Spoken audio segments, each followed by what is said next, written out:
Alright guys, welcome back to the channel. We're going to take a bit of a trip down memory lane, watch some old footage. I do apologise for the sound quality of the very old camera that I had in the car, but as the years go by it gradually improves. So basically a bit of a timeline on the car. I actually purchased the car off a friend back in 2011 it was around Easter time, so I'd say probably about April 2011, and it was almost an impulse buy. Basically I was looking for a car. I was actually looking for an XR6 Turbo or a BMW 330 Ci at the time, and a conversation was had inside my house, and one of my friends, she was selling her car and she said, "Do you want to buy my car?" And I said, "Yeah, why not?" She said, "Okay then." So I called the bank, literally that day, called the bank, transferred the money and said, "Yep, check your account." Let's grab the keys off her and basically took it for my first drive. Didn't drive it, hadn't driven it yet, nothing like that. And basically in 2011, the car was mine. So I hope you enjoy the trip down memory lane and watching some of the clips, listening to some of that WRX Boxer engine note that we've all come to love.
It was pretty much stock. All that it had was an exhaust and a front mount intercooler and an intake. That was it.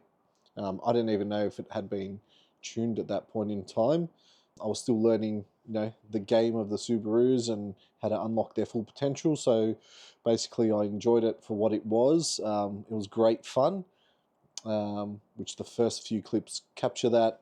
Thoroughly enjoyed it. It was slow, but it was very enjoyable being an all-wheel drive turbo vehicle.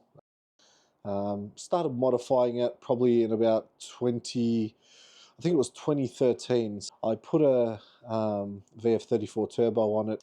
Before it was tuned, I was driving it around, obviously just on wastegate spring, which was about 10 psi. I think I just drove it too much and didn't like it, and basically engine let go. Had the old rod knock and had to rip that motor out. Dropped in an EJ207 at that time. We put a new clutch in it. We put some headers on it. And then I took it to the old chasers to get it tuned. It made 180 odd kilowatts at all four wheels back in 2013. So it was pretty punchy. I enjoyed that 2013, 2014. And it became my second car, so it wasn't my daily anymore. So the Subaru sort of took a back seat. I didn't have to drive it much, and that's when the modifications really began. So between 2014 and 2016, put a parts list together which consisted of ID 1000 injectors, fuel rail kit and fuel lines, fuel pump, a new front mount intercooler setup and intercooler piping, new exhaust. I actually put an X-Force exhaust on it. So we do fuel pressure regulator, and a Link G4 ECU, which I mentioned in one of my early videos. Oh, and how could I forget Blausch 1.5 with an 8cm rear. And that was the big piece of the puzzle to unlock the power. So I took it to God at Rex, 98, conservative tune, pumped out 220 kilowatts at the wheel, so it's a big step up from the 180 that I was coming off. And it was a lot of fun. It was a lot of fun, honestly. It had a good top end. It was still punchy enough. Obviously, it didn't rev like it did now. It was still a standard bottom end, standard heads, but it was good fun. From there, just enjoyed it. Took it to car shows, a lot of car meets, and took it on some mountain runs. I think it was May 2016. May 2016. Myself and a group of friends and my brother, we decided to go out on a Saturday morning, nice and early. We met up at like 4 a.m. or 4:30 a.m. and we decided to do a mountain run up to King Lake. We all took the cars. It was raining. It was slippery. It was cold. Being all-wheel drive, I thought it could handle it. It did for the most part. And basically, ambition overtook talent. Hit a wet patch, car understeered. Tried to correct it. It oversteered, and that was the end of it. And now, let's jump on board that fateful day and see exactly what happened.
It was that moment I knew I had stuffed up big time.